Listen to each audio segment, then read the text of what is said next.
All right, joining us right now is one of the most outspoken wrestlers in recent memory. He's a triple threat, a wrestler, an actor, an author, and we're very proud to have him on the show tonight. Ladies and gentlemen, please welcome JTG. Thanks so much for joining us. How are you doing? Everything's going great. Thanks for that great introduction. Oh, no worries. Never thought about it. Triple threat. Yeah, absolutely, and we're going to cover a lot of that today. We got a lot to go over, but it's always interesting for us when we talk to you wrestlers is to figure out exactly. Obviously, you were a wrestler for many years. You still wrestle, but do you remember the very first time that the wrestling bug bit you? Do you remember like how that all happened? Oh, it happened at a very early age. I say the wrestling bug must bit me when I was 2 years old. Probably, I remember jumping off the couch of my mom's sofa onto a cabbage patch kid doll. Awesome. Now, you obviously watched it growing up. Who were some of the people that you were immediately drawn to whenever it became when you started watching wrestling? It was definitely during the early '80s. I was definitely drawn to Hogan. Hogan when I was growing up, Macho Man, Ultimate Warrior. Then during the '90s, it was the Hitman, Rockers. It was the larger than life characters, the more charismatic ones. I was drawn to them. Okay. Now, obviously, you became a pro wrestler, but when you were little, is that something that is that what you dreamed to be? You wanted to be a pro wrestler? Yeah, it was either professional wrestler or actor. And when I got to high school, I had to make a very definitive decision. I had to make a decision which direction I was going to go. And my passion and heart was in wrestling, so I didn't want to be an actor first, and then because I wanted to get wrestling, do it while I was young, while I'm healthy. Absolutely. And I was in good shape. Yeah. Now you're so I can now you're from the Northeast. You're New York, right? Mm-hmm. And once you decided to become a pro wrestler, you made the big move all the way down to Louisville, Kentucky to OVW. Was that a culture shock to you? That was definitely a big culture shock. I'm a city kid, and then moving to Louisville, Kentucky. The environment, the people, everything was different. Especially transportation. New York City. You got the train and bus. And moving to Kentucky, I had to get me a used car pretty quick and learn how to drive on the highway really, really quick. With your time in OVW, a lot of the greats came out of that system. Who do you remember working with that you really enjoyed working with, and who were some of the people that really helped you kind of get started when you made it down to OVW?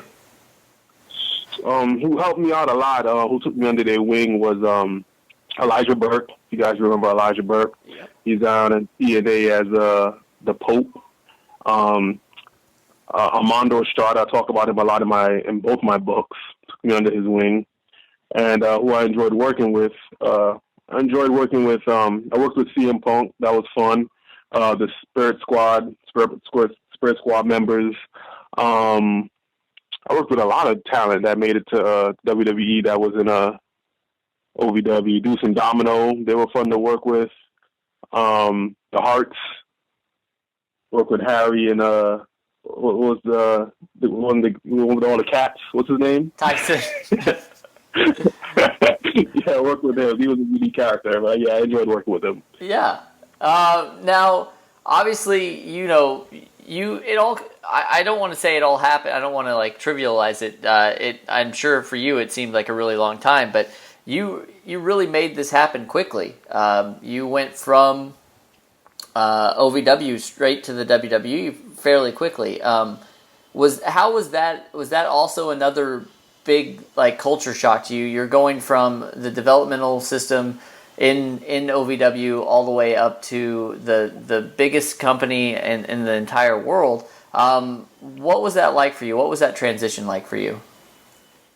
I had to pick up really quick because I went from 1 month not being on TV, and then the next month being being the Southern Tag Team Champions and then the next month being signed. Everything happened so quick, and I had to adapt to everything quickly. But I can say about OVW that they train their students very great, and they still do because they have such great trainers. Al Snow was there; he was a great trainer, and he helped prepare us mentally, physically, for being on the road.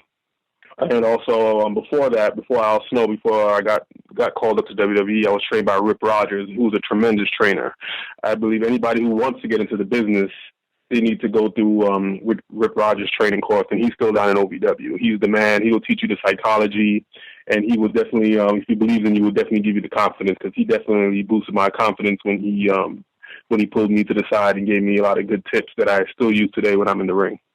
Now, when you went through those schools, they obviously taught you how to wrestle as well as how to entertain. Now with WWE, it seems like that they've got this performance center, and they're. I just want to know from someone who actually went through it. Do you feel that that wrestlers coming out of a system like OVW, where it was still kind of gritty and raw, have a better shot of becoming having a lot longer time in the wrestling business than somebody who maybe comes out of NXT today?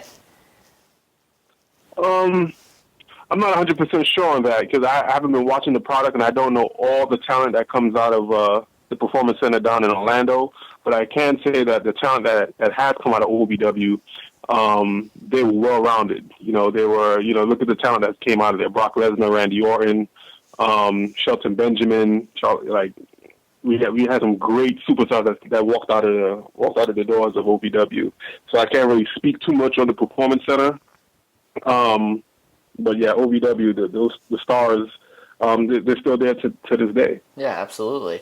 Now, you've been in the news a lot lately. There have been a lot of talks about JTG and Chad, a possible WWE return. With the current draft that just happened and the fact that they were trying to bring up some names, established names, what was your first thought? I want to know, did you hear it from the dirt sheets, or did someone actually contact you? And would you possibly be open to coming back? All three, yes. But I'll tell you in what order. First, I saw it on social media. I saw a link. He's like, JTG, did you see this? Some of the fans sent me the link. I checked it out, and I was like, oh, wow. And then I started getting texts and calls from friends and family members. And did he give you the call? Did you get a call yet? I'm like, no. Am I supposed to be getting a call? Do you hear something I don't? You know something I don't know? And then if I'm open to go back, it all depends on the money. Yeah. It all comes out of that at the end of the day. Awesome. Now, obviously you heard that WWE put out an article about the hottest free agents, and in which Cryme Tyme was on that list. What did you think about that article? Was it good to see that? I just want to know, as somebody who was in the business, in the WWE, and then, you guys left, and then now, what does that do to you? Do you feel good about that? What's the thoughts whenever you see the stuff that pops up? Oh, I definitely appreciated the article. I'm not going to put too much thought behind it, because there'll probably never be a phone call. It's just WWE.com is their own, not their own entity, but they put articles out just to get attention. So I don't know if there's anything behind that. I don't know if I'm gonna get a call, if Chad and I will ever get the call. Okay. We don't know if anything will be negotiated. We'll never know. Yeah. And to a little bit on the same story here, and once again with the dirt sheets and the podcast and all that stuff. Recently, WWE superstar Luke Harper had some comments about Cryme Tyme being higher up on the list than him. Had you heard about this, and what were your thoughts about his comments? Yeah, I didn't know anything about that until Shad made a comment about it, and he said that we stole his spot, which was a great a great comment, a great post. But yeah, if I was Luke Harper, I feel some sort of way too. He's been there. He's been relevant for the past few years. He's been with Bray Wyatt, and here we come, one of the hottest tag teams in the past 10 years. we make it to the top 10. So yeah, I'll be pretty pissed off too if I was Luke. Yeah, absolutely. Now, I have to say, these books that you've written are just incredible. For anybody who still hasn't read them and you're a wrestling fan or just a fan of just amazing writing, you need to pick these up. But, obviously you spent a lot of time in the wrestling business. What are some of what was the driving force behind you writing these books? And were you surprised by the response that you've gotten from these books so far? What motivated me to write these books was friends and family who knew nothing about the wrestling business. It's very peculiar, when you come across a wrestler and you know them, because it's not a occupation that you run across every day. You're like, oh, you're a wrestler, and then when I tell them stories about my time on the road, they are blown away, and they encourage me to write a book, and I didn't know anything at all about the first steps about writing a book. But I did some research and I found out about self-publishing, and that was the route that I took. And the writing, that was something I didn't know I was good at. I definitely love comedy, so that was definitely my niche right there is comedy, and I've actually sticking to that and doing some more comedy writing.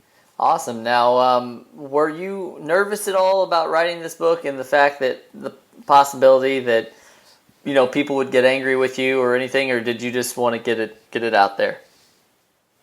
I wouldn't say I was nervous about what people what talent would say, like people in the locker room. No, I was more nervous about how the fans would react to it, because I'm not known as a writer, and also wrestling fans, they're really cutthroat. They're very harsh.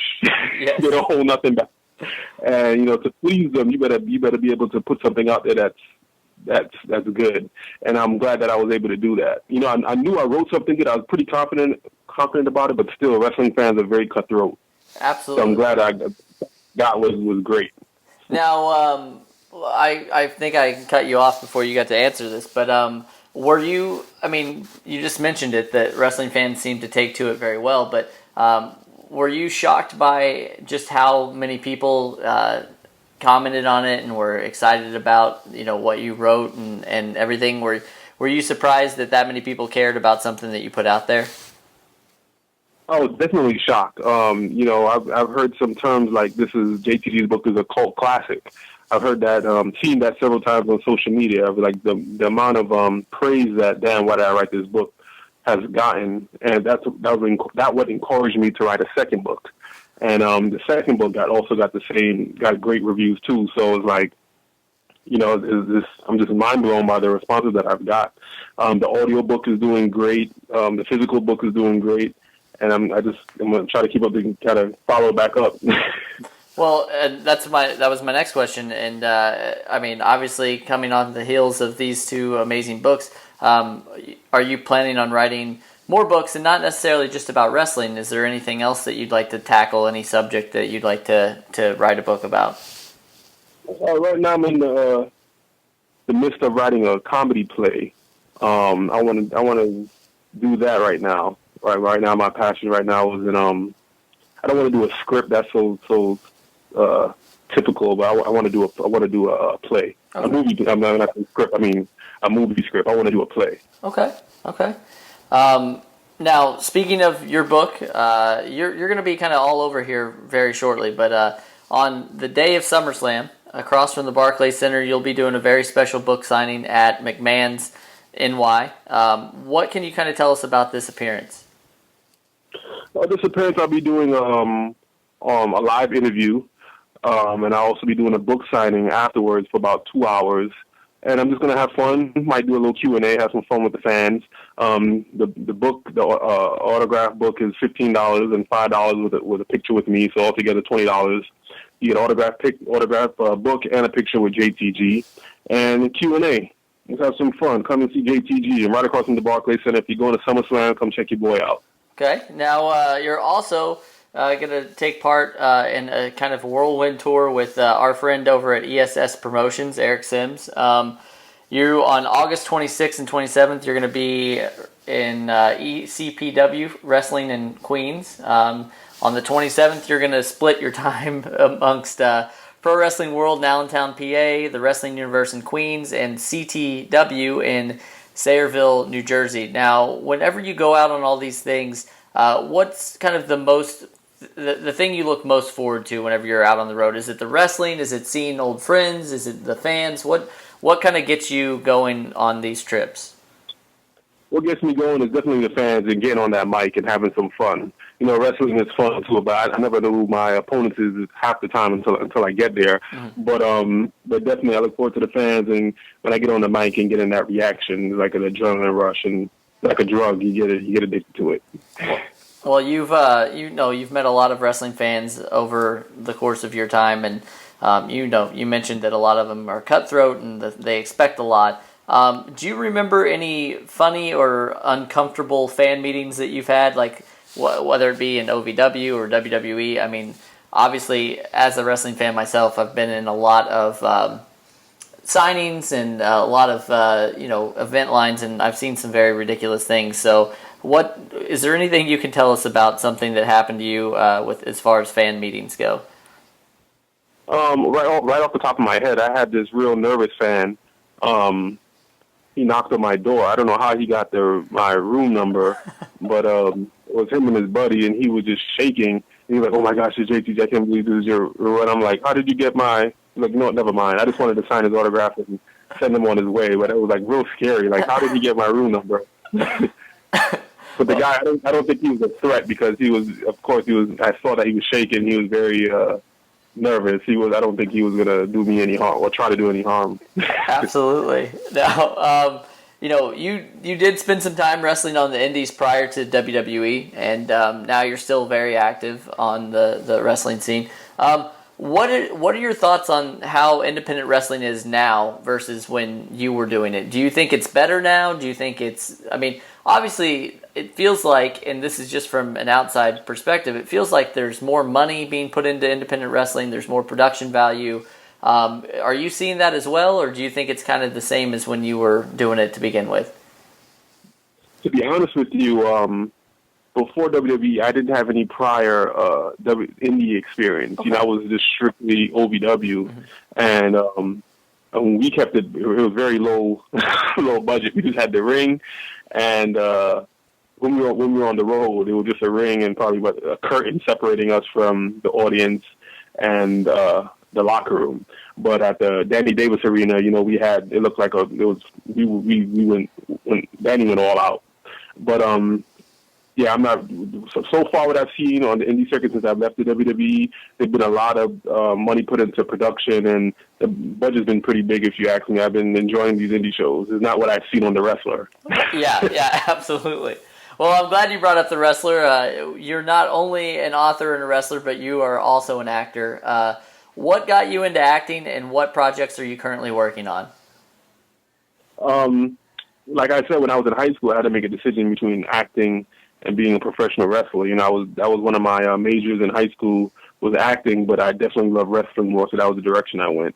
But now that I got the wrestling bug out of my system, I could pursue some acting. I'm not going as full throttle as I want to, because my wife is also into theater, and we have a daughter, so I'm gonna let her live her dream at the moment right now. And at the moment, we take turns. So right now, at the moment, I am doing, at the end of August, I'll be doing indie fan film. It's called Spider-Man, The Ultimate Spider-Man. And it's based off of the character Miles Morales. There's the character, after the original Spider-Man dies, what's his name? Peter Parker. Peter Parker, yeah, he dies. Miles Morales is the new Spider-Man, and he's out of Brooklyn. He's African American, and I'm playing Venom. Okay, awesome. We'll get all this at the end, but is that going to be where people can see it, or is it going to be, like you said, it's going to end up being a film, correct? It's a fan film, so I think it's gonna like do the film festival on YouTube and all that good stuff. Okay, awesome. Maybe Netflix, I don't know. Yeah.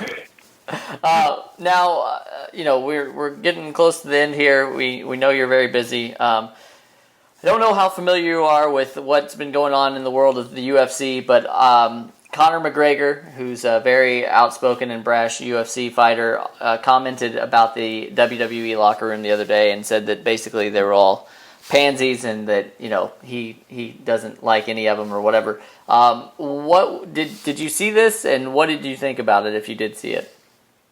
Yeah, I saw it. I just thought it was just he wants attention. I didn't even put too much energy into it.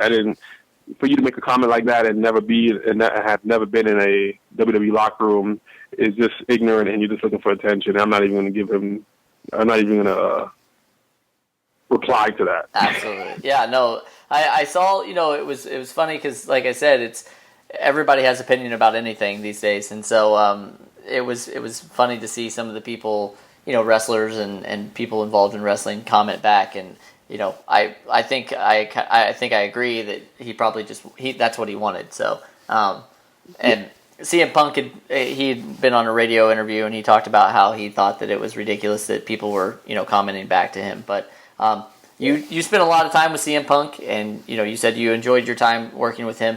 What did you think initially of him moving to the UFC, and are you looking forward to this fight that he's going to have next month? I'm definitely looking forward to his fight next month, and I wish him the best of luck. It'll definitely be a good look for him and also for professional wrestlers. And I just hope I hope it's not even by decision. I hope he actually knocks out his opponent. Yeah, for sure. Or makes him tap. Okay, all right. If you could pick any actor or actress to be in a movie with, who would you want to play opposite of? Actress? Let me see. Nia Long? Okay. All right. What is one thing that you never accomplished in your wrestling career that you would still like to accomplish? WrestleMania main event match. Okay. What is your favorite match that you were ever involved in? Cryme Tyme versus Jericho. Okay. What is the possible title of the third installment of your book? Damn, why do I keep writing these books? Who would you want to play you in the movie version of JTG? Denzel Washington. Well, shoot for the stars. What do you greatest moment of your wrestling career so far? That's a good one. Performing at Madison Square Garden for the first time. We want to hear from you. We want to have you tell us all about where people can find you on your social media. If you have a pro wrestling tee shop, where people can get these books, and just any other information that you have for us. Anybody interested in getting the book, reading the book, which you should, even if you're not a JTG fan, if you're a wrestling fan, you need to go to Amazon, type in Dan Why I Write This Book, and also the second installment, Dan Why I Write This Book too. There's also audio if you don't like to read, get the audio version. That's great. And if you are in Brooklyn, come see your boy at McMahon's New York, across the street from the Barclays Center, on August 21st, and follow me on social media, Instagram JTG121084, and on Twitter JTG1284. Shoot me a DM. My DMs are open. If you want any information, holler at me. Awesome. Well, we want to thank you so much for joining us. I can't wait to see what's next for JTG, and we would love to have you back. You're welcome on anytime. Thank you. Appreciate it. Will do.